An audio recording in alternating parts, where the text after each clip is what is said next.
फंसे तैयार रखना। नमस्कार friends, standard 12 Hindi medium English subject. आज के इस अंतिम वीडियो में हम तीसरे काल की वाक्य रचना एक्टिव पैसिव वॉइस की देखेंगे और उसके एग्जाम्पल देखने जा रहे हैं।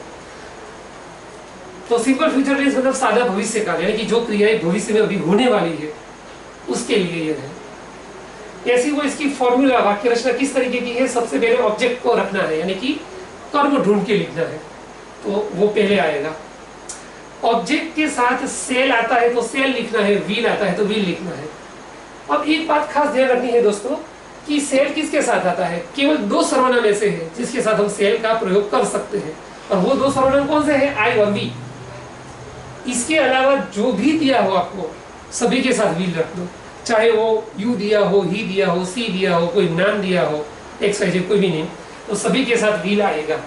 केवल आई और वी हो तो सेल लिखना पड़ेगा। ओके, तीसरे नंबर पे आएगा बी, चौथा नंबर पे V3 यानी कि पास्ट पार्टिसिपल का रूप, पांचवें स्थान पे बाय प्लस सब्जेक्ट, और लास्ट में आएंगे अदर वर्ड्स यानी कि अतिरिक्त शब्द। अब हम एग्जाम्पल्स देखेंगे। इसमें भी हर काल की तरह इसमें भी हमें 5 वाक्य लिखने हैं दृष्टांत के। पहला हमारा वाक्य है I shall drink mango juice tomorrow. पहचानने की निशानी क्या है इसमें? सेल, बराबर। सेल देख के हमें पता चल जाता है कि भाई सिंपल फ्यूचर टेंस दिया गया है। चलिए, तो सबसे पहले ऑब्जेक्ट ढूंढते हैं। तो वाक्य में क्रियापद के बाद का शब्द ऑब्जेक्ट होता है, तो यहाँ पर ऑब्जेक्ट हमें क्या दिया गया है? मैंगो जूस दिया गया है, तो वो हम पहले लिख देंगे मैंगो जूस। अब मैंगो जूस के साथ हमेशा व्हील यूज होता है क्योंकि वो आई और वी नहीं है, इसलिए तो व्हील हमने लिख दिया। वाक्य रचना के मुताबिक बी आया। ड्रिंक जो मुख्य क्रियापद है उसका हमें V3 लिखना है, तो ड्रिंक, ड्रिंक और ड्रंक। तीसरे नंबर पे आता है ड्रंक, तो हम यहाँ पर ड्रंक का प्रयोग करने जा रहे हैं, बराबर है।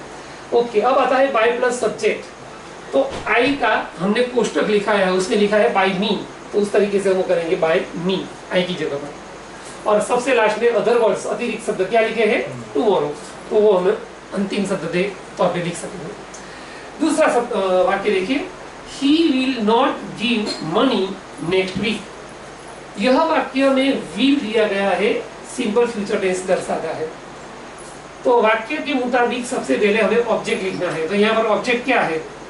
क्रियापद के बाद मनी दिया है, वो हमारा ऑब्जेक्ट है। मनी को आगे ले आओ।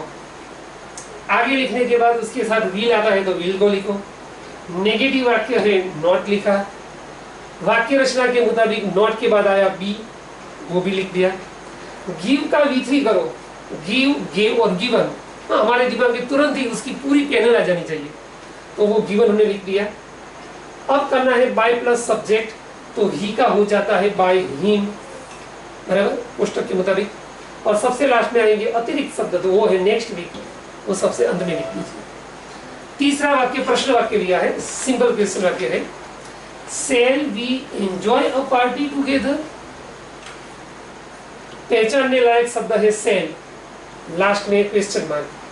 क्वेश्चन मार्क में हमने देखा यहाँ पर दो फॉर्मूला है कि एक दो जो शब्द होते हैं वो पहले दो शब्द उलट सुलट हो जाते हैं, यानी कि ये पहले नंबर पे आ जाता है तो ये दूसरे नंबर पे चला जाता है। यहाँ यही हुआ है।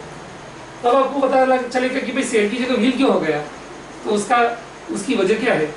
वी था इसलिए सेल लिखा था, लेकिन अब हमें वी तो पीछे ले जाना है, आगे क्या लाना है? A party. तो पार्टी के साथ हम क्या यूज करेंगे? व्हील यूज करेंगे। Wheel a party. अब आएगा बी, V3 का रूप, तो एंजॉय का V3 क्या होता है? एंजॉयड हो जाता है, ईडी लगता है पीछे, बराबर। अब आता है बाय प्लस सब्जेक्ट, तो V का बाय अस होता है, लेकिन उसके पहले हमने ये शब्द आगे लिख दिया।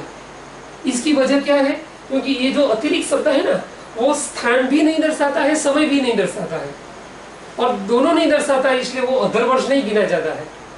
उसको कर्मों के साथ जुड़ा हुआ शब्द माना जाता है। तो हमने टुगेदर को बाय के पहले लिखा और बाद में लिखा बाय प्लस सब्जेक्ट, यानी कि वी का हो गया बाय अस। तो ऐसे वाक्यों को आपको खास मगज में दिमाग में रखना है और स्टडी करना है इसका। चलिए चौथा वाक्य देखिए, who will make design work next Sunday. पहचानने लायक वर्ड है विल, भविष्य काल का। हु दिया है इसलिए हमें क्या करना पड़ेगा? बाय हुम करना पड़ेगा, बराबर। कोई भी वैसी वॉइस हो। चलिए अब पहले इन दोनों में से क्या लिखना पड़ेगा, तो डिजाइन वर्क के साथ विल आता है तो पहले विल लिखा, उसके बाद डिजाइन वर्क लिखा, अब आएगा बी, वो लिख दिया। मेक क्रियापद का V3 हो जाएगा मेड, तो वो भी लिख दिया मेड। और सबसे लास्ट में यहाँ पर बाय प्लस सब्जेक्ट नहीं दिया गया होता है, इसलिए सबसे लास्ट में आएंगे अतिरिक्त शब्द next Sunday. Last sentence, When will she meet me in a park? यहाँ पर भी पहचानने लायक शब्द है will। सबसे पहले हमें लिखना पड़ेगा when को। अब will की जगह shall क्यों हो गया, तो हमने शुरुआत में ही बताया था कि भाई shall किसके साथ यूज होता है, I और we के साथ। यहाँ ध्यान से देखिए, ये जो me है ना, वो जब आगे आता है तो उसका I हो जाता है, क्या हो जाता है I, और आई के साथ हमें विल की जगह क्या प्रयोग करना पड़ेगा, सेल का प्रयोग करना पड़ेगा। तो हमें यहाँ पर वेन सेल आई ऐसा लिखा, तो यह गलती नहीं होनी चाहिए, विल की जगह सेल कंपलसरी करना है। यदि आप विल लिखोगे तो उसका आधा मार्क कट हो जाएगा। वेन सेल आई, मी का आई हो गया। अब बारी है बी की, तो हमने यहाँ पर बी लिखना बाकी रह गया है, वो यहाँ पर हमें ए लिखना पड़ेगा बी, बराबर है।